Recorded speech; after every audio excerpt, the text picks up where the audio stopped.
And the elephant in the room that we missed, and for which I apologize, is this, that in the average human athlete, this is how much energy they have as fat, and this is how much energy they have as carbohydrate. And why do you think we are like this? We've got so much fat in our bodies, because that's the primary fuel for exercise and for living. And what's happened is, because of industrial influences and the change in diet, we're focusing on this tiny little bit of carbohydrate in the body. And we've made that now become the preeminent fuel, and it's not the preeminent fuel for exercise or for living. Fat is the, and this is what evolution designed us. It designed us as fat-burning animals, not as carbohydrate-burning animals. Yeah, this one's really interesting, because should cyclists wear helmets? And I didn't do much research there, but it was really interesting, because this just shows. There was a report in the Cape Times sometime before one of the August cycle tours, about 1982 or 3, and there were 3 people died in the week before or months before training for the August cycle tour. And I wrote a letter saying it's dangerous, you should wear helmets. I was castigated for saying that, and the race organizer wrote a letter to the Cape Times of about 2 pages saying how dangerous that advice was to get people to wear helmets. The next year it was instigated as a rule that all people in the August cycle tour would from that moment take helmets. So that was interesting, but that's not relevant. So the next question is, do the muscles regulate exercise performance? And so you need to understand that when I started studying exercise science in the 1970s, we were taught that lactic acid is produced in the muscles, and that causes you to get tired. And today, Madam Chair, if you were to open any exercise physiology textbook in the world, 95% of them will say it's lactic acid in the muscles that causes fatigue. And in 2 minutes, I will disprove that statement to you. So here's one of the greatest athletes of all time, Haile Gebrselassie. And what's really interesting, and I had these data in my desk drawer, and I never looked at them until the Damascus moment, so to speak. And what it shows is how fast he runs the different legs of this, or the 10 different laps of this 10K race. Here he's running at 23 kilometers an hour, but he finishes up by running at 23.8 kilometers per hour. Now that's paradoxical, because how can you run faster the last lap than you did at the start? So he must be more tired at the start than he is at the finish. Well, we know that's wrong. So the question is, what's happening? And the answer is that if we asked him, he would say he's tired. And then I'd say, but Haile, how can you run your fastest when you're the most fatigued? And he would say, I don't know, but I'm fatigued. And the answer is he's emotionally fatigued, and fatigue is an emotion. And we have changed the entire future of the exercise sciences by showing that fatigue is an emotion. Whether you're fatigued now or fatigued running a marathon, it's purely an emotion, which has almost nothing to do with your physiological state. It is only relative to how close you are to the finish. So fatigue rises as a direct function of how close you are to the finish. And fatigue is the way the brain regulates our performance to make sure that we don't die during exercise. And that then led to probably the most important discovery in the recent exercise sciences, although I claim it for myself. But it's probably reality that, and I think I've shown you this slide before, that we were then able to put together this model of exercise performance on the basis of all this evidence. And the detail's not important, but it puts the brain as the key regulator of performance. So remember, when I started in the exercise sciences, the conventional was that the muscles determine exercise performance. And over a period of 20 years, we were able to provide sufficient evidence that that is not the case. And we also provided the definitive evidence, because there was a study we did which was definitive. And so we show that all these factors act through the brain, and then all these factors act in feedback to the brain. And so that's how the system works. So it's a homeostatic feedback system.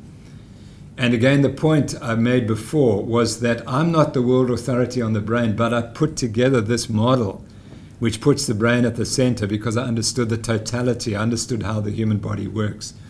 And I could do it because I wasn't an expert in the brain. If I'd been an expert in the brain, I wouldn't have done it, because I wouldn't have known enough about the rest of the body to be able to put the whole model together. So this is another one, and I was, for many years, people were very unhappy with this, and we struggled to get our research published because peer review works on consensus and promoting the conventional opinion. And if you come along with something that is unconventional and threatens careers, because people have spent their lives researching oxygen and muscles as being the factors limiting performance. Some of the most famous scientists in the exercise sciences have spent 40 years saying that oxygen limits exercise performance, and they've never put the brain in it. And now their careers, in a sense, are in tatters because they got it all wrong. And they don't want to have to say, gosh, I was wrong. Now, this is the one which really interests me, because two of us stood up against 55 million South Africans.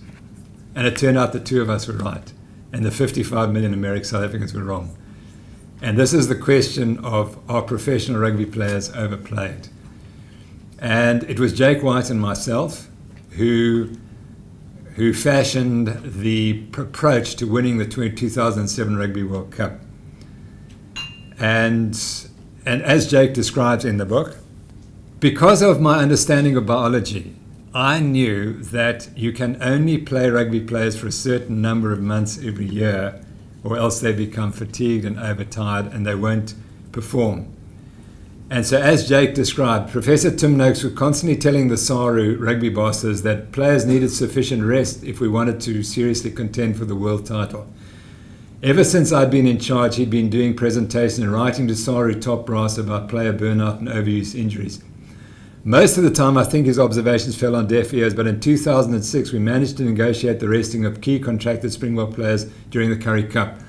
And that was the plan that I told him 4 years before, because when I met him on the first day in 2004, I said, Jake, if you want to win the Rugby World Cup, there's one rule. You have to have the top 22 players on the field of the day of the final. Not 21, not 20, 22. And our job over the next 4 years is to get those 22 players on the field on the final. And I asked him, who are those 22 players? He said, here they are. And he had 15 of them right 4 years before. And that, in a sense, is one of the key reasons why we won the World Cup, because we knew the players to work with. So Daryl Ilbery wrote a book in which he called me the quiet Maverick. That was the title that he gave it. And he reflects on Jake White and what we did.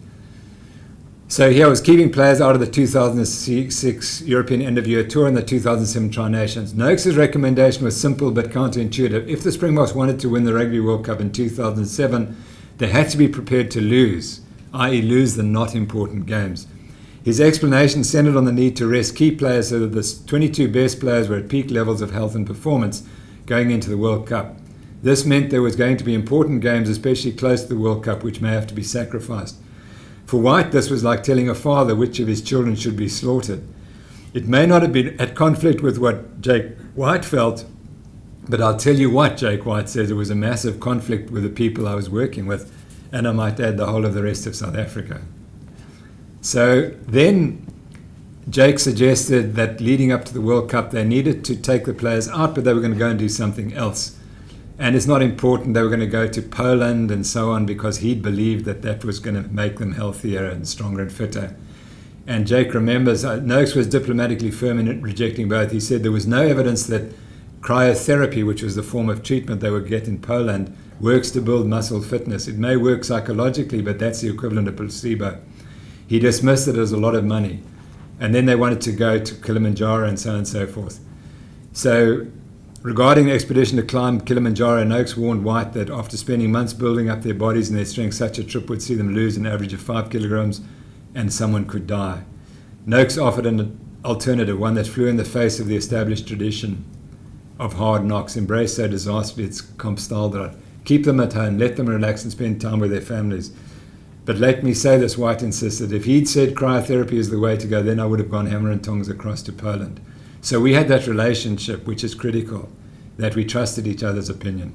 And in the end, we won the World Cup, and the 15 players on the field played the whole 80 minutes, which has never been achieved in the history of the World Cup. And Daryl Ilbery goes on, I have no doubt that by not going to Poland, we had an opportunity to get other things right. The fact that those boys didn't go to the Tri-Nations and therefore didn't have to travel ahead of the World Cup was for them a boost because they could spend time with their families. In retrospect, It's easy to say that Noakes was right, but it's also easy to forget that at the time almost every major recommendation he made to White was castigated by dogmatic, sorry, and all-knowing media, and essentially the whole of the rest of South Africa. And I mention this because this is, I hope, how people see me as a scientist and as a person who tries to promote an understanding of the truth.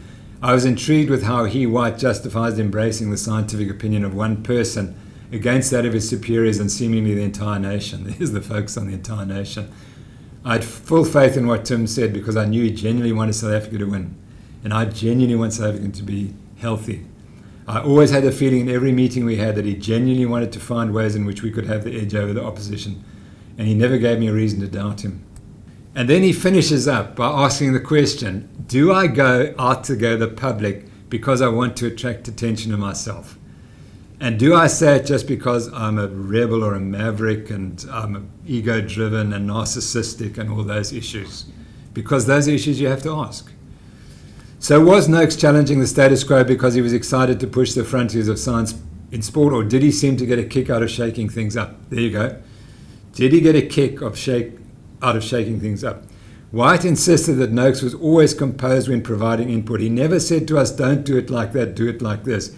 He always gave you options and the pros and cons of both options. And that, I think, characterizes me. I say, this is the evidence. Let's look at it. This would have resonated with his role as a sports scientist, would suggest that his recommendations were always measured, and the impacts were calculated. More importantly, insists White, he had a quality that's rare in sports management, being comfortable with having his views and counsel challenged by others. And I'm never unhappy to be challenged. I love it because that's the way you learn. I've written many more publications than most South Africans. I've had more rejections than most South Africans. And every rejection in scientific paper means I'm growing because I can address the questions.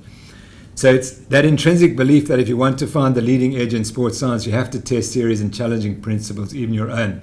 And he's brave enough to do it. And I hope that I've expressed that braveness because I want to move things forward by challenging myself as much as challenging anyone else.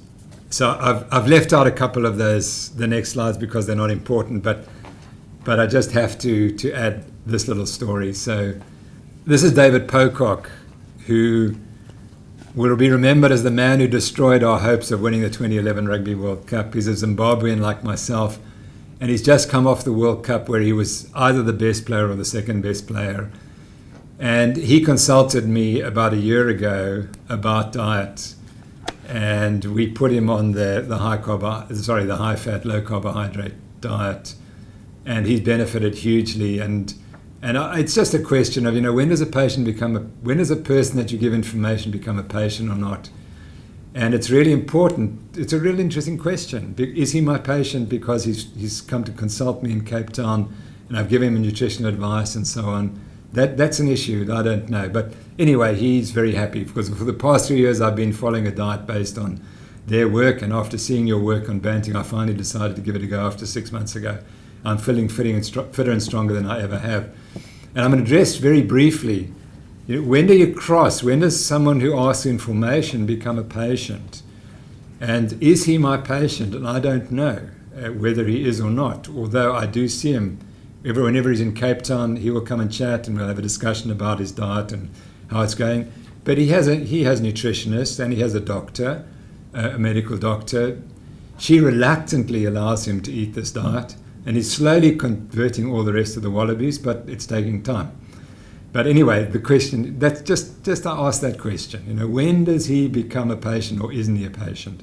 And I'll address it even more in the next case, about when does someone you deal with become a patient.